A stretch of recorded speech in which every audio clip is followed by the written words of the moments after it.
Puji Tuhan, Shalom Bapak Ibu Saudara. Mari sama-sama kita menyembah Tuhan di mezbah doa ini. Mari kita berdoa sebelum kita mulai mezbah doa pada malam hari ini. Terima kasih Bapa di sorga, kami sangat bersyukur Tuhan. Kami boleh berada di mezbah doa, menyembah-Mu Tuhan. Bersama-sama dengan umat-Mu. Kami merindukan kehadiran Tuhan. Atas umat-Mu, atas mezbah doa pada malam hari ini. Terima kasih Tuhan sebab hadirat-Mu adalah kekuatan kami. Amin. Terima kasih Tuhan, nyatakanlah kasih-Mu, kuasa-Mu dan mujizat-Mu atas seluruh umat-Mu yang mengambil bagian di mezbah doa pada saat ini. Di dalam nama Tuhan Yesus kami mengucap syukur, haleluya. Amin. Tuhan Kau besar. Mari sama-sama naikkan pujian. Tuhan, Kau sungguh besar, karya-Mu sungguh ajaib, tiada hentinya ku mengagumi, sungguh Kau ajaib. Tuhan, Kau sungguh besar. Tuhan, Kau sungguh besar, karya-Mu sungguh ajaib, tiada hentinya ku mengagumi, sungguh Kau ajaib. Ku mau selalu bersyukur kepadamu Tuhan, anugerah-Mu mempesonaku, selalu dan selalu Kau angkat hatiku, Kau membuatku berharga di mata-Mu. Benar Tuhan, Kau besar.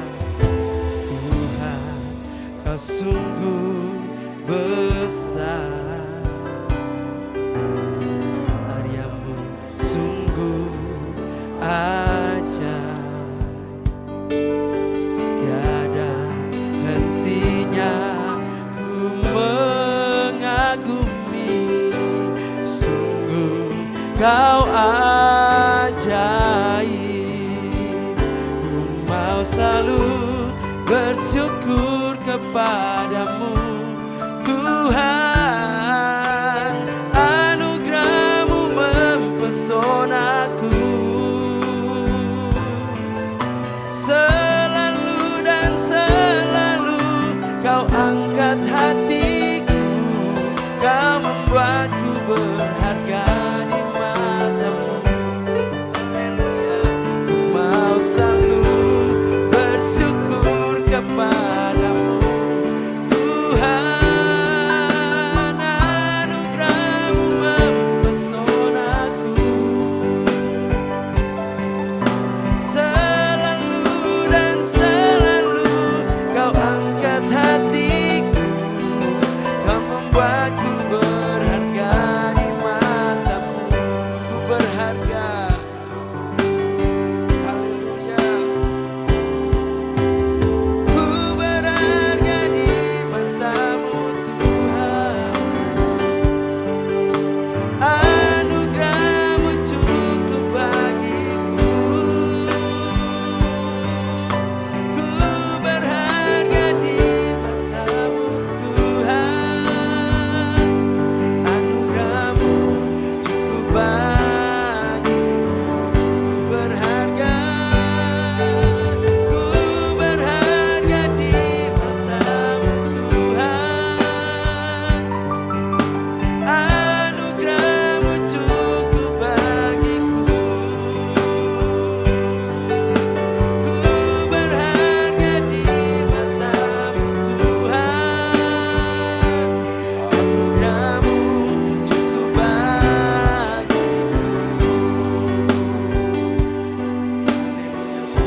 kami, karena Engkaulah segala-galanya bagi kami.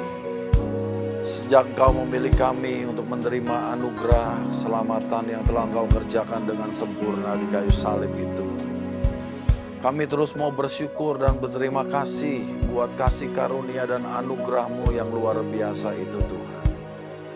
Sebab kasih-Mu besar, kasih-Mu yang tanpa syarat, kasih-Mu yang agape itu yang memampukan kami dapat memuji dan menyembah Engkau. Yang menyebabkan kami boleh hidup berjalan di dalam kehendak dan rencana-Mu ya Tuhan. Kami percaya Tuhan Kau Allah kami terus turut bekerja dalam segala sesuatu untuk mendatangkan kebaikan bagi kami yang mengasihi Engkau. Yaitu bagi kami yang terpanggil sesuai dengan rencana-Mu. Dan kami percaya Engkau membuat segala sesuatu menjadi indah pada waktu-Mu. Tuhan, biarlah Roh-Mu bekerja saat ini di acara mesbah doa di malam hari ini.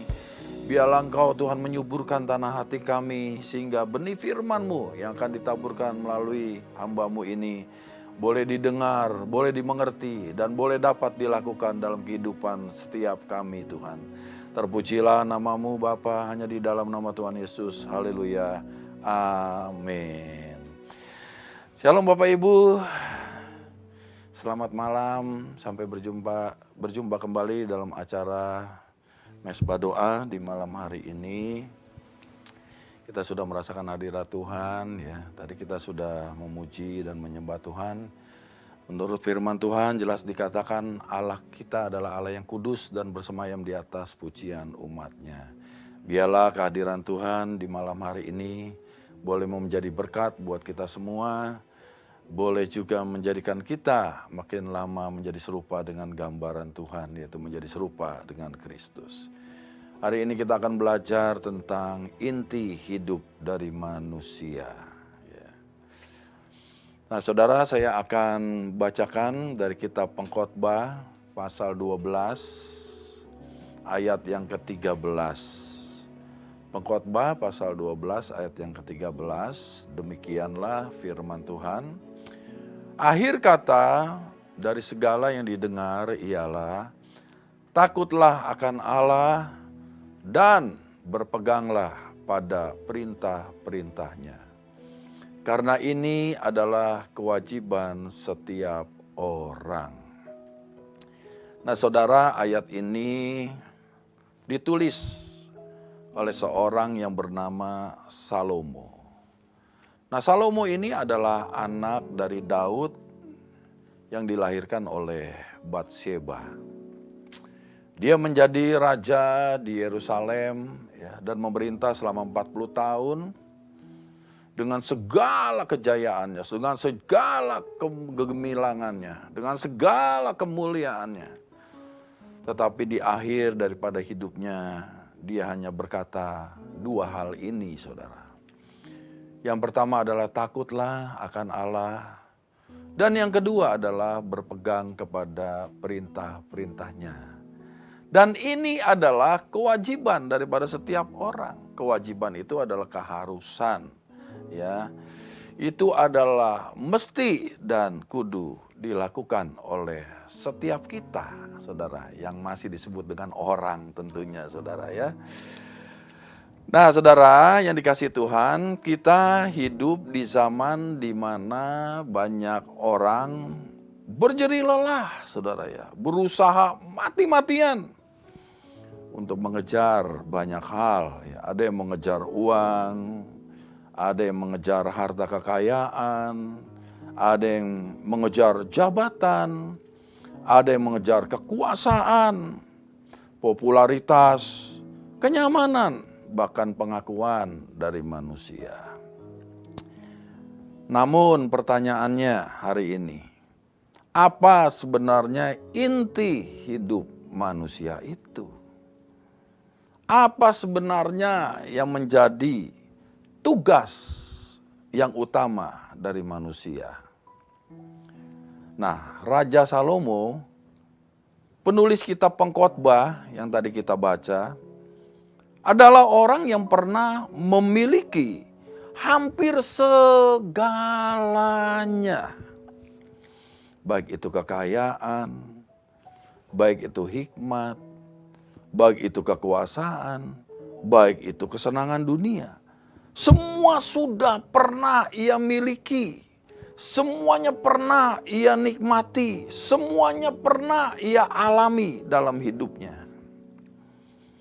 Bahkan di dalam 1 Raja-Raja 10 ayat 23, ya, 1 Raja-Raja 10 ayat 23, ya, dikatakan bahwa Raja Salomo melebihi semua raja di bumi dalam hal kekayaan dan hikmat. Jadi Raja Salomo ini memiliki kekayaan dan hikmat yang melebihi semua raja di muka bumi pada waktu itu.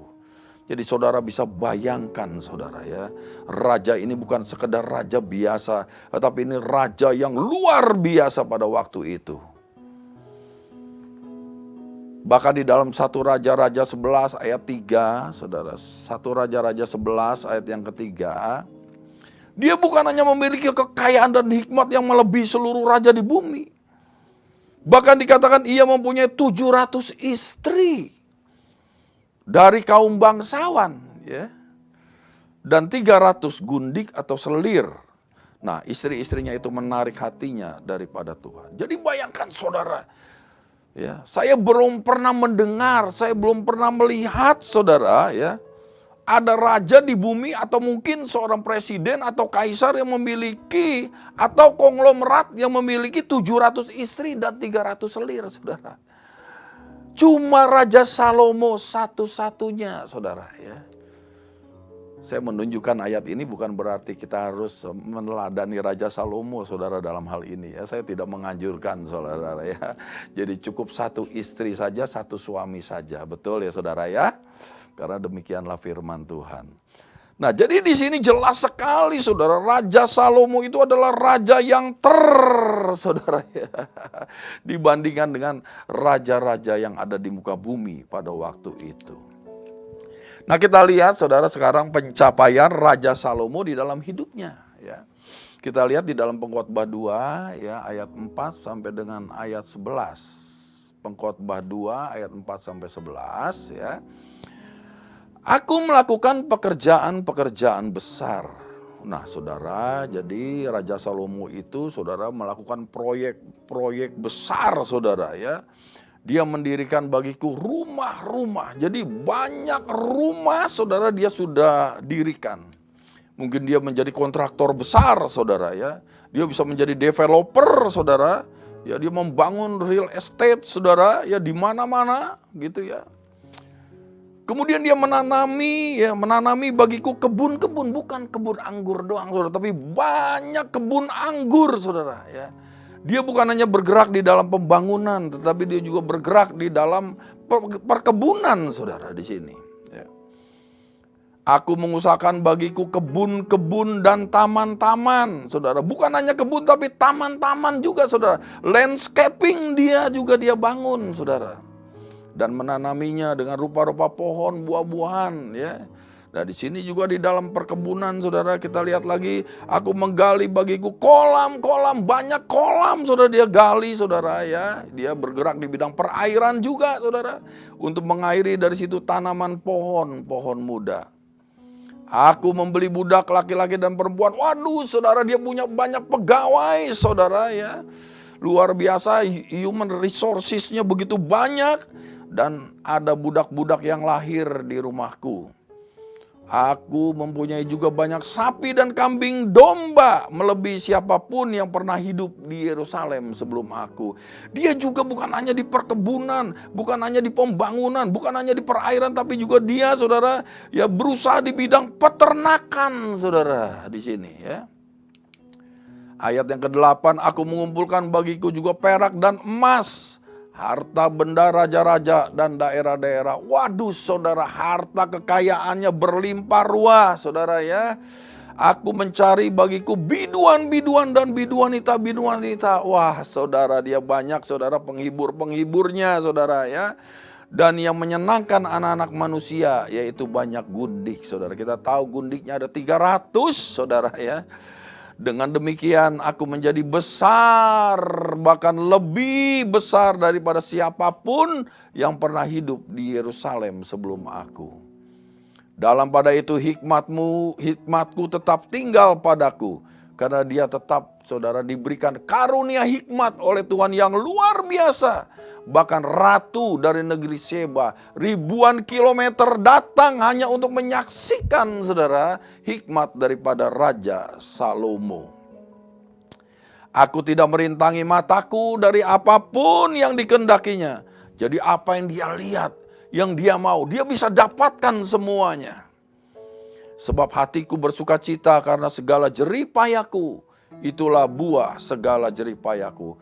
Jadi saudara, kita lihat dari ayat 4 saudara sampai ayat 9 itu, saudara, jerih payah dari Raja Salomo di bawah kolong langit ini. Dan di muka bumi ini, saudara, dia bekerja dengan begitu berjerih lelah, saudara, ya. Sehingga dia memiliki segalanya, saudara. Bahkan melebihi semua apa yang pernah dicapai oleh raja-raja di muka bumi pada waktu itu.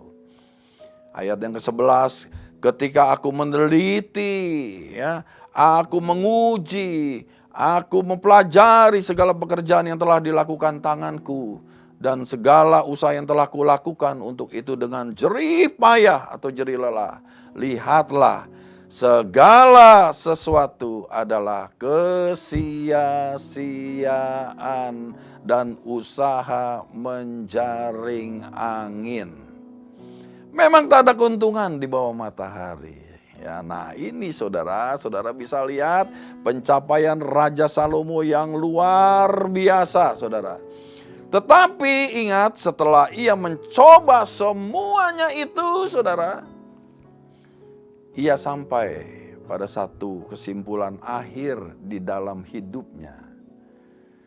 Kalau kesimpulan akhir dari seorang raja yang besar ini, saudara, itu berarti sangat penting buat kita semua, saudara.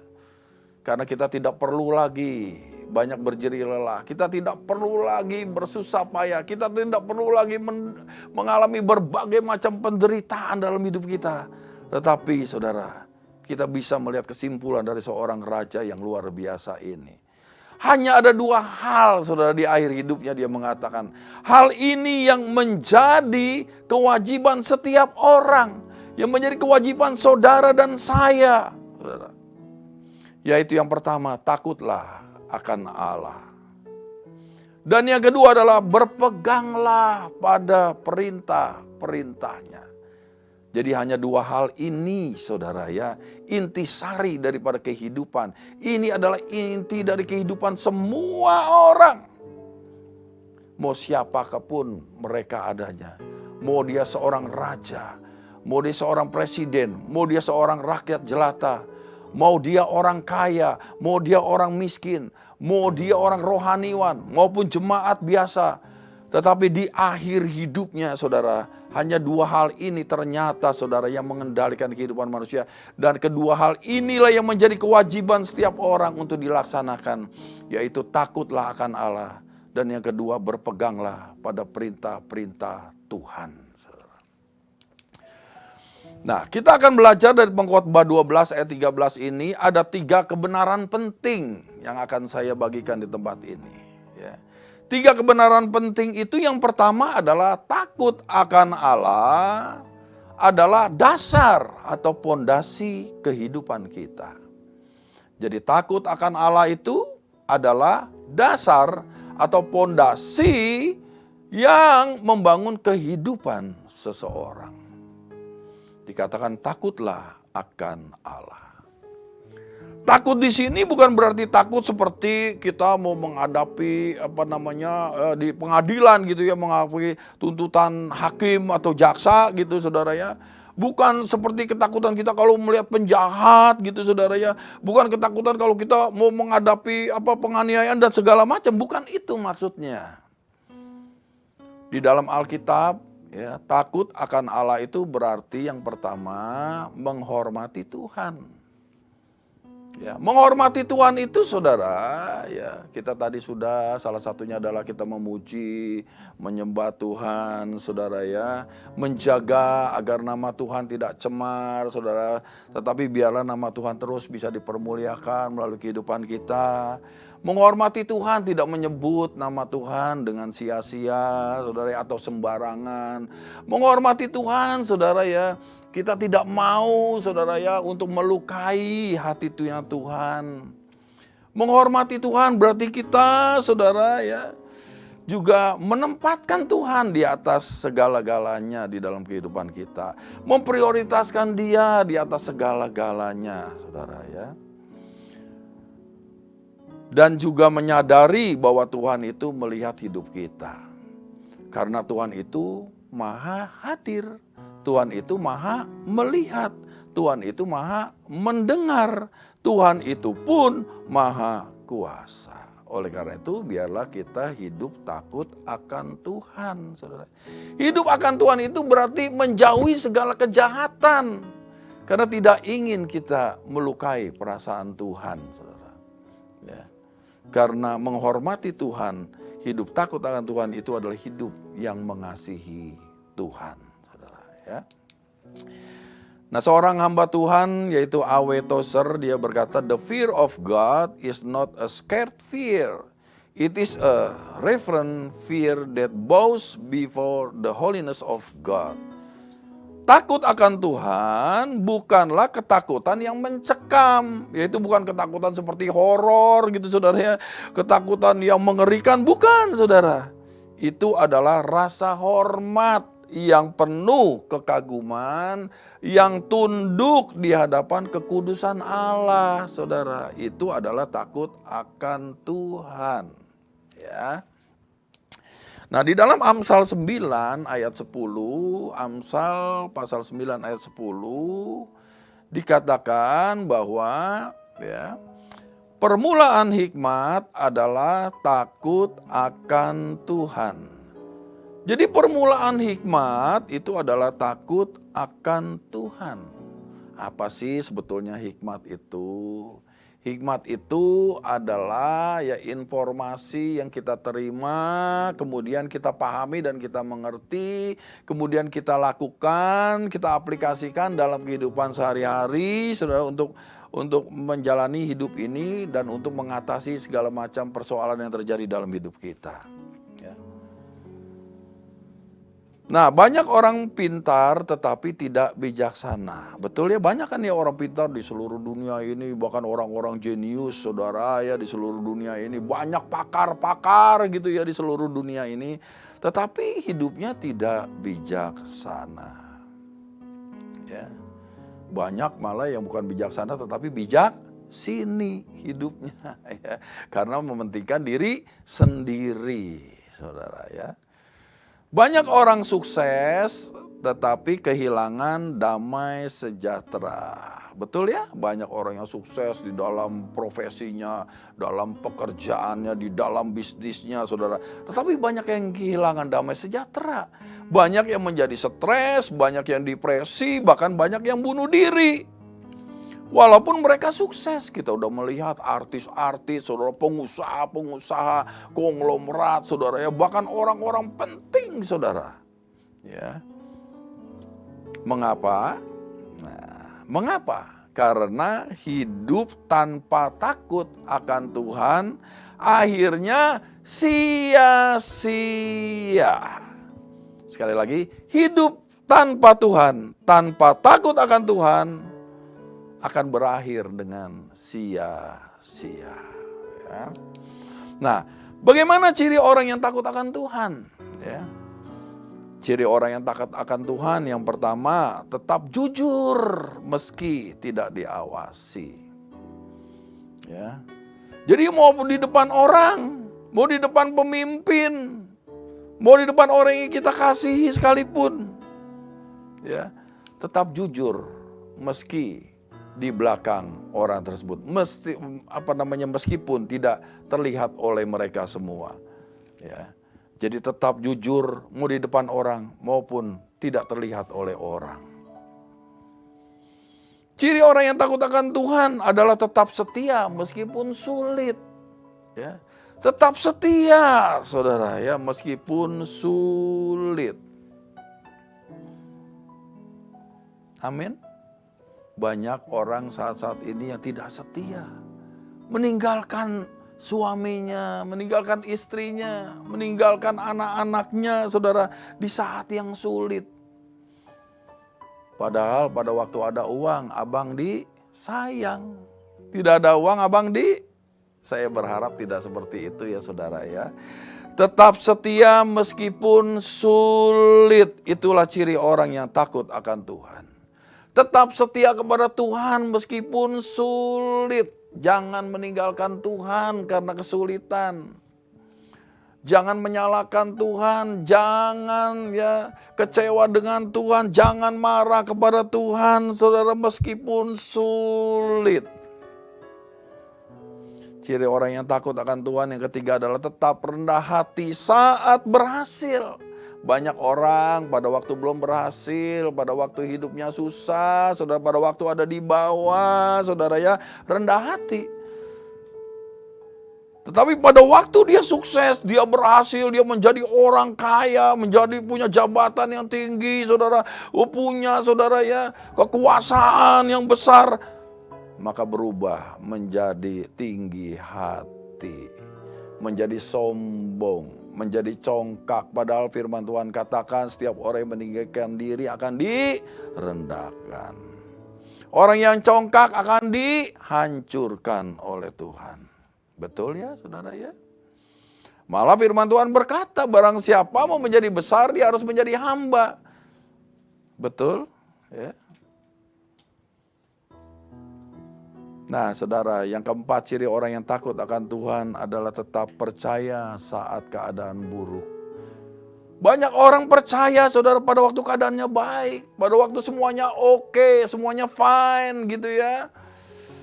Maka amin, yes, haleluya, saya percaya. Tapi pada saat keadaan buruk menimpa, keadaan yang sulit menimpa, ya, pada waktu keadaan ada di bawah saudara, maka mereka meninggalkan kepercayaannya kepada Tuhan. Saya berdoa di tempat ini walaupun keadaan kita sulit, keadaan kita buruk, tetapi hendaklah sekali Yesus tetap Yesus dalam kehidupan kita. Tetap percaya dengan iman kita bahwa Allah kita turut bekerja di dalam segala sesuatu untuk mendatangkan kebaikan buat kita yang mengasihi Tuhan dan bagi setiap kita yang terpanggil sesuai dengan rencananya. Karena kita percaya bahwa rancangan Tuhan bukanlah kecelakaan. Amin. Tetapi untuk memberikan kepada kita hari depan yang penuh dengan pengharapan. Dan kita percaya bahwa Tuhan akan membuat segala sesuatunya menjadi indah pada waktunya Tuhan. Saudara, bukan waktunya kita, tetapi menurut kairosnya daripada Tuhan. Jadi ciri orang yang takut akan Tuhan, pertama tetap jujur meski tidak diawasi. Yang kedua tetap setia meskipun sulit. Tetap rendah hati saat berhasil. Dan yang keempat tetap percaya saat keadaannya buruk.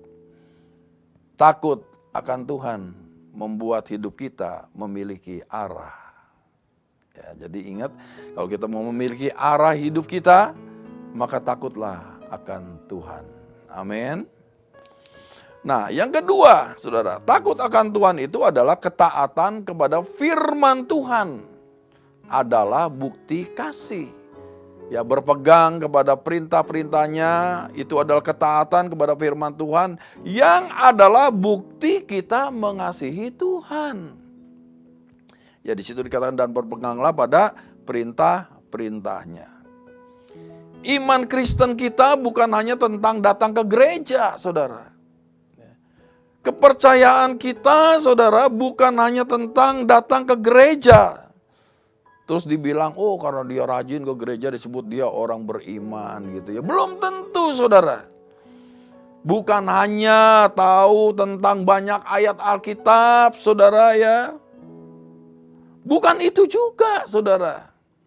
Tetapi apakah kita hidup di dalam ketaatan kepada Tuhan? Jadi iman itu selalu berkorelasi dengan ketaatan kepada Tuhan. Yesus Kristus berkata di dalam Yohanes 14 ayat 15. Yohanes 14 ayat 15 ya. Demikian firman Tuhan. Jikalau kamu mengasihi aku, kamu akan menuruti segala perintahku. Jadi kalau kita mengatakan bahwa kita mengasihi Tuhan, saudara, tetapi kita tidak menuruti segala perintahnya, itu bullshit, saudara. Itu omong kosong, itu omon-omon doang, saudara. Tetapi jikalau kita mengasihi Tuhan, buktinya adalah itu adalah kita menuruti segala perintahnya. Jadi mengikuti segala perintahnya, taat kepada segala perintahnya, itu adalah bukti kita mengasihi Tuhan. Ya. Ketaatan itu seringkali tidak mudah, saya yakin ya. Dan saya juga sering mengalami hal tersebut, saudara. Apalagi di dalam dunia pekerjaan, saudara ya. Kita harus berkata iya jika ya dan tidak berkata tidak, saudara. Di dalam pekerjaan ya, dulu saya bekerja di kontraktor, tidak mudah, saudara ya. Tetapi itulah harga yang mesti kita bayar, saudara ya. Nah, kadang kita harus mengampuni saat kita terluka ya. Saat orang melukai kita, saat orang memfitnah kita, saat orang, saudara, menuduh kita, saudara ya. Kemudian kita rasanya waduh sakit bukan main, saudara. Karena kita tidak melakukan hal tersebut, tetapi itu dituduhkan kepada kita, itu didakwakan kepada kita, saudara. Tetapi kita disuruh mengampuni orang yang bersalah kepada kita, saudara. Memang tidak mudah, saudara ya. Tidak mudah saya katakan. Tetapi itu adalah kewajiban kita, saudara, sebagai anak Tuhan. Amin. Yang hidup di dalam kasih. Kadang kita harus berkata benar saat semua orang berbohong. Pernah nggak saudara mengalami itu? Wah, semua orang berbohong, tapi cuma kita satu yang berkata benar, saudara. Mungkin saudara dipelototin orang, mungkin saudara dimusuhi orang, mungkin saudara diancam orang, saudara. Tetapi itulah ketaatan, saudara. Amin. Yang ketiga, tetap hidup kudus di tengah dunia yang rusak. Saya di dalam pekerjaan dulu saudara dibilang, lu gak usah sok suci deh Herdi, ya kan. Begitu ya. Semua orang juga melakukan hal itu gitu. Tetapi saya tetap mempertahankan diri untuk tetap kudus di antara dunia yang sudah rusak itu, saudara. Di antara orang-orang, di antara teman-teman, di antara komunitas saya, saudara. Ya. Yang rusak itu saya boleh menunjukkan diri saya tetap berpegang teguh kepada perintah Tuhan untuk tetap kudus. Jadi memang gak mudah, saudara, saya mau katakan ya. Tetapi itu menjadi kewajiban kita semua. Ya. Nah, kemudian tetap setia saat keadaan tidak mendukung. Saat keadaan, saudara ya, saya pernah mengalami perusahaan, saudara sedang bermasalah. 4 bulan saya tidak digaji, saudara. Saya tetap setia bekerja, saudara. Justru saya berdoa, saudara, buat perusahaan di mana saya bekerja. Supaya perusahaan saya kembali diberikan jalan keluar. Perusahaan saya dibebaskan, saudara, dari masalah hukum. Supaya perusahaan saya bisa kembali diberkati kembali. Berapa banyak orang yang melihat perusahaannya goncang langsung keluar cari pekerjaan lagi. Belum lagi di dalam masalah keluarga, saudara, yang terjadi, saudara. Ya. Walaupun keadaan gak mendukung, saudara, hendaklah kita tetap setia. Karena kita punya komitmen, saudara. Kita punya janji nikah kita, saudara, yang perlu digenapi. Yang perlu direalisasikan. Bukan hanya di dalam keadaan yang bisa mendukung kita, bukan di dalam keadaan yang baik-baik saja, di dalam keadaan yang tidak baik-baik saja. Kita dituntut untuk tetap setia kepada keluarga kita semua. Setuju katakan amin? Tetapi justru disitulah iman kita diuji. Justru keadaan-keadaan yang demikian, keadaan-keadaan yang tadi yang telah kita sebutkan tadi, saudara, itu adalah ujian terhadap iman kita, saudara. Iman baru kelihatan, iman yang sejati pada waktu iman itu diuji, saudara. Setiap kita beriman, kita pasti akan diuji. Yesus pun diuji, saudara. Di padang gurun, saudara, 40 hari, 40 malam. Setelah dia berdoa dan berpuasa, saudara, tidak makan, tidak minum. Diuji juga, saudara. Bahkan yang membawanya, saudara, Yesus untuk diuji adalah Roh Kudus itu sendiri. Ya.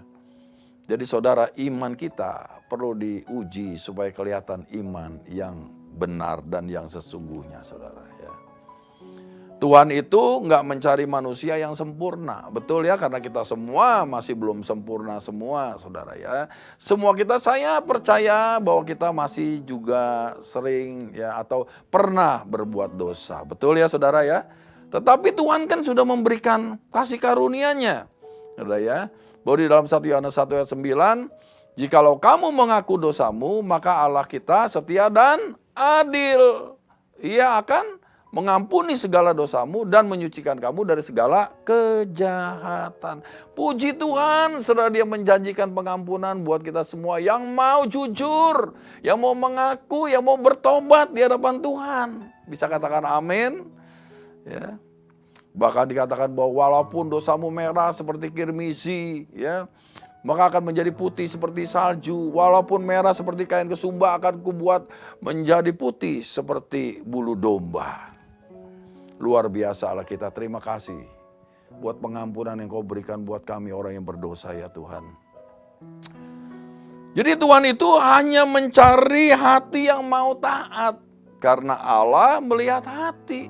Allah menguji hati. Ya. Allah tidak melihat apa yang di depan kita, apa pencapaian kita, apa jabatan kita, apa status kita, saudara. Tetapi Dia melihat hati kita. Dan Dia sedang mencari hati yang taat saat ini. Haleluya. Nah, John Calvin dia berkata bahwa true godliness consists in a heartfelt reverence for God joined with love and obedience. Kesalehan sejati terdiri dari penghormatan yang tulus kepada Allah yang disertai kasih dan ketaatan. Jadi kesalehan sejati itu terdiri dari penghormatan yang tulus kepada Allah, disertai kasih dan ketaatan. Ya. Dan yang ketiga saudara ya, takut akan Tuhan itu bicara mengenai inilah kewajiban setiap orang. Ya, tadi yang pertama takut akan Tuhan, berpeganglah pada perintah-perintahnya. Inilah kewajiban setiap orang. Jadi kewajiban saudara dan saya, kewajiban semua orang yang ada di muka bumi ini saudara. Ya, karena ini adalah kewajiban setiap, semua, seluruh orang. Salomo nggak berkata loh ya, ini tugas pendeta saja, tugas pelayan Tuhan saja, tugas orang tua saja. Tidak saudara, tetapi ini adalah kewajiban setiap orang. Saya ulangi lagi, kewajiban setiap orang apa tadi? Cuma 2 hal. Pertama, takut akan Tuhan. Yang kedua adalah berpeganglah pada perintah-perintahnya. Artinya mau dia tua, mau dia muda, ya mau dia kaya, dia miskin gitu ya, mau dia berhasil maupun dia gagal, semuanya dipanggil untuk hidup bagi Tuhan. Yang setuju katakan amin. Pada akhirnya hidup kita itu bukanlah soal seberapa banyak harta kita, ya. Seberapa banyak aset kita, seberapa banyak ya uang kita, seberapa terkenal nama kita, seberapa tinggi jabatan kita. Jadi akhir hidup kita itu bukan soal itu semua saudara. Tetapi apakah hidup kita berkenan di hadapan Tuhan? Ini adalah pertanyaan yang perlu kita jawab. Ingat di dalam Pengkhotbah 3 ayat 1 sampai dengan 2 dikatakan, Pengkhotbah 3 ayat 1 sampai 2, untuk segala sesuatu ada masanya, untuk apapun di bawah langit ada waktunya. Ada waktu untuk lahir, ada waktu untuk meninggal, ada waktu untuk menanam, ada waktu untuk mencabut yang ditanam. Jadi saudara ya, untuk semuanya, saudara, bagi semua orang ada waktunya, ada masanya. Jadi tidak selama-lamanya sama saudara. Ya. Semuanya ada waktunya. Ada waktu lahir, ada waktu meninggal. Ada waktu check in, ada waktu check out. Betul ya? Saudara. Nah, jadi ada awal pasti ada akhirnya. Nah, doa Musa ya di dalam Mazmur 90 ayat yang ke-10 dikatakan, Mazmur 90 ayat 10, masa hidup kami 70 tahun. Dan jika kami kuat 80 tahun. Kebanggaannya apa? Adalah kesukaran dan penderitaan. Sebab berlalunya buru-buru dan kami melayang lenyap. Beberapa orang tua, saudara yang udah oma opa yang pernah kami temui di dalam pelayanan, ada yang berpesan kepada kami, saudara, ya. Kalau berdoa jangan minta umur panjang, katanya. Waduh, kok jadi bertentangan begini? Kemudian dia kasih tahu alasannya. Opa kerja keras, berjerih lelah, bekerja mati-matian dari muda, mengumpulkan harta kekayaan, bahkan punya rumah di suatu tempat perumahan yang elit, saudara. Kemudian dia berkata saat ini uangnya habis. Kenapa opa? Saya tanya. Karena sekarang ya, dulu dia sehat, sekarang dia terus sakit-sakitan. Sekali periksa ke dokter, saudara, ratusan ribu, jutaan, saudara. Ya, dan sering, saudara, seperti itu. Belum kalau masuk rumah sakit, dirawat, waduh, saudara, ya. Kemudian saudara dulu yang matanya terang, saudara jelas, sekarang udah kabur, saudara, ya, begitu. Telinganya yang dulu ya benar-benar jelas mendengar, sekarang udah gak bisa mendengar lagi, saudara, ya. Dulu tulang-tulang yang kuat, sekarang udah pada osteoporosis, saudara. Jalan dulu gagah, lancar, saudara, bahkan berlari, ya, sekarang di kursi roda. Saudara. Dulu bisa jalan-jalan, saudara, ya, sekarang sulit, saudara. Ya. Dulu bisa, saudara, menangani masalah sendiri, tetapi sekarang nggak bisa lagi, udah nggak punya kekuatan, saudara. Ya. Jadi dikatakan kebanggaannya adalah kesukaran dan penderitaan, betul, saudara. Ya, seperti itu, saudara. Dikatakan bahkan berlalunya buru-buru dan kami melayang lenyap, saudara. Ya. Hidup manusia itu diumpamakan seperti uap, saudara, yang kelihatan sebentar kemudian melayang lenyap, saudara, seperti itu. Ya. Jadi makanya, saudara, di sini ya Musa, saudara, ya sudah memperingatkan kita semua yang hidup, ya, bahwa hidup itu sementara, hidup itu singkat, saudara. Ya. Nah, kemudian apa yang terjadi setelah kehidupan itu, saudara? Di dalam Mazmur 90 ayat ketiga, ternyata, saudara, pada waktu-waktunya Tuhan, setelah kita selesai menurut waktunya Tuhan, saudara, karena memang Tuhan yang punya kedaulatan di dalam kehidupan kita semua, maka Mazmur 90 ayat yang ketiga dia berkata, pada waktu dia berkata, engkau akan mengembalikan manusia kepada debu, dan berkata, kembalilah hai anak-anak manusia. Kalau Tuhan sudah berkata, kembalilah hai anak-anak manusia, tidak ada orang yang bisa menolak kematian, tidak ada orang yang bisa menghindar dari kematian, tidak ada orang yang bisa luput dari kematian, tidak ada orang yang bisa memperlambat kematian, tidak ada orang yang bisa lari dari yang namanya kematian itu. Walaupun dia ngumpet di lubang semut, pasti bisa dijemput juga, saudara, ya, kalau sudah waktunya Tuhan. Dan dikatakan di dalam Ibrani 9 ayat 27, Ibrani 9 ayat 27, dan sama seperti manusia ditetapkan untuk mati hanya satu kali saja, ya ingat semua orang pasti akan mati, dan kematian di sini, kematian fisik hanya terjadi satu kali. Dan sesudah itu dihakimi. Jadi setelah orang mati, saudara, bukan habis semua, saudara. Bukan selesai sampai di situ. Tetapi ada lagi tahap yang namanya penghakiman, saudara. Nah, di dalam Roma 14 ayat 12, Roma 14 ayat 12 dikatakan demikian, siapa aja yang akan mati, siapa aja yang akan dihakimi. Ya. Demikianlah setiap orang di antara kita akan memberi pertanggungan jawab tentang dirinya sendiri kepada Allah. Pada akhirnya semua orang, saudara, siapapun dia, saudara, akan memberikan pertanggungan jawab tentang dirinya sendiri. Ingat, dirinya sendiri kepada Allah. Mempertanggungjawabkan pribadi demi pribadi di hadapan Allah. Nah, di dalam Wahyu 20 ayat 11 sampai 15, Wahyu 20 ayat 15 sampai 15, lalu aku melihat suatu tahta putih yang besar dan dia yang duduk di atasnya. Dari hadapannya lenyaplah bumi dan langit dan tidak ditemukan lagi tempatnya. Dan aku melihat orang-orang mati besar dan kecil berdiri di depan tahta itu. Lalu dibuka semua kitab dan dibuka juga sebuah kitab lain, yaitu kitab kehidupan. Dan orang-orang mati dihakimi menurut perbuatan mereka, berdasarkan apa yang ada tertulis di dalam kitab-kitab itu. Maka laut menyerahkan orang-orang mati yang ada di dalamnya, dan maut dan kerajaan maut menyerahkan orang-orang mati yang ada di dalamnya, dan mereka dihakimi masing-masing menurut perbuatannya. Lalu maut dan kerajaan maut itu dilemparkan ke dalam lautan api.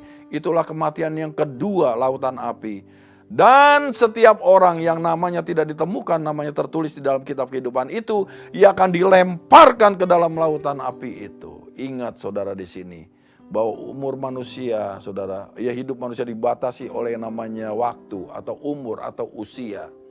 Dan setelah itu akan dihakimi, saudara ya, setiap orang. Pastikan nama kita tercatat di dalam kitab kehidupannya Tuhan. Pastikan nama kita tercatat dalam kitab kehidupan anak domba Allah. Yang setuju katakan amin. Pastikan saudara ya, saya dari tempat ini mengimbau saudara, pada waktu saudara mendengar firman ini, saudara buka hati, saudara percaya terima Yesus sebagai Tuhan dan Juru Selamat pribadimu. Sebab dikatakan karena begitu besar kasih Allah akan dunia ini, hingga ia telah mengaruniakan anaknya yang tunggal, namanya yaitu Yesus Kristus, supaya setiap orang yang percaya tidak binasa melainkan beroleh kehidupan yang kekal. Karena Yesus adalah jalan dan kebenaran dan kehidupan. Tidak ada seorang pun sampai kepada Bapa tanpa melalui Yesus. Dan keselamatan tidak ada di dalam siapapun juga selain di dalam Dia. Sebab di bawah kolong langit ini tidak ada nama lain yang disebutkan kepada manusia yang olehnya kita diselamatkan, selain di dalam nama Tuhan Yesus Kristus.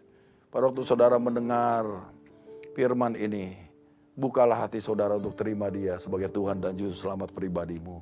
Sehingga pada waktu engkau dihakimi, engkau tercatat dalam kitab kehidupan dan engkau beroleh kehidupan yang kekal di dalam kebahagiaan untuk selama-lamanya. Oleh karena itu, saudara, karena waktu kita singkat, Musa di dalam Mazmur 90 ayat 12, ya, di dalam doanya 90 ayat 12, ajarlah kami menghitung hari-hari kami sedemikian hingga kami beroleh hati yang bijaksana. Hati yang bijaksana di sini adalah hati yang sadar hidup ini singkat.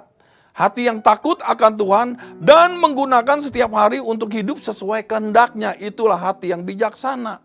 Karena hidup ini seperti uap, hari ini ada, besok belum tentu. Karena itu jangan habiskan hidup kita hanya untuk hal-hal sementara. Harta bisa habis, jabatan dan kekuasaan bisa berakhir, popularitas bisa pudar, tubuh bisa menua dan akhirnya semua yang ada pada kita akan kita tinggalkan. Tetapi hidup yang takut akan Tuhan dan berpegang pada perintah-perintahnya memiliki nilai yang kekal, saudara ya. Sebagai penutup, saudara, setelah Salomo melihat seluruh dunia ini, dia mengalami, saudara ya, berbagai semuanya sudah dia alami. Ia menemukan satu kesimpulan akhir. Takutlah akan Allah dan berpeganglah pada perintah-perintahnya. Jangan sampai kita sibuk mengejar dunia tetapi kehilangan Tuhan. Sekali lagi, jangan sampai kita sibuk mengejar dunia tetapi kehilangan Tuhan. Mari kita hidup takut akan Tuhan, taat kepada firman-Nya dan menjadikan Tuhan pusat hidup kita. Karena itulah inti hidup manusia yang sesungguhnya. Amin. Mari kita nyanyikan lagu Aku Mengasihi Engkau. Yes.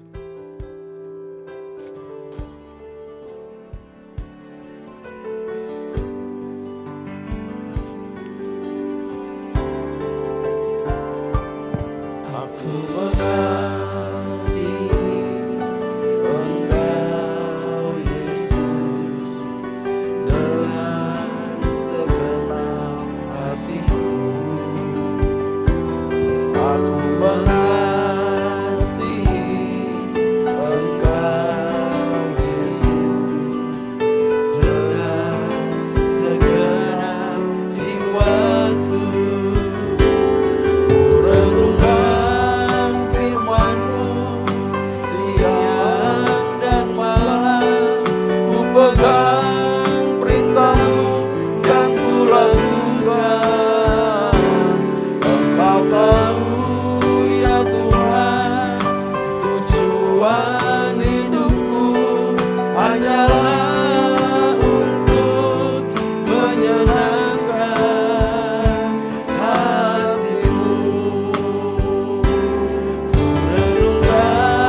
menyenangkan hatimu, menyenangkan hatimu. Terima kasih buat mesbah doa di malam hari ini. Kami sudah mendengar firman-Mu. Biarlah firman-Mu meterai di dalam hati kami, di dalam kehidupan kami semua Tuhan. Sehingga kami bukan hanya mendengar firman sekedar informasi, tetapi firman Tuhan yang mentransformasi setiap kehidupan kami Tuhan. Sehingga nama Tuhan dipermuliakan dalam kehidupan kami. Biar kami semua memiliki Tuhan hati yang takut akan Tuhan dan selalu berpegang pada perintah-perintah-Mu, karena itu adalah kewajiban setiap orang ya Tuhan. Terima kasih banyak Bapa di sorga. Terpujilah nama-Mu. Sebelum kami berpisah satu dengan yang lain, kami mau angkat kedua belah tangan kami. Kami mau terima berkat daripada Tuhan. Tuhan memberkati dan melindungi engkau. Tuhan menyinari engkau dengan wajahnya dan memberi engkau kasih karunia. Tuhan menghadapkan wajahnya kepadamu dan memberi engkau damai sejahtera. Biarlah anugerah dari Allah Bapa yang berlimpah-limpah di dalam cinta kasih yang sempurna Tuhan Yesus Kristus, Sang Juru Selamat kita, pertolongan, penghiburan, dan pengurapan dari Allah Roh Kudus terus menyertai kita dari saat ini hingga menatap bahkan kekal sampai selama-lamanya. Yang percaya diberkati Tuhan sama-sama katakan amin. Shalom, selamat malam. Tuhan Yesus memberkati. Sampai jumpa di acara mesbah doa berikutnya. Amin.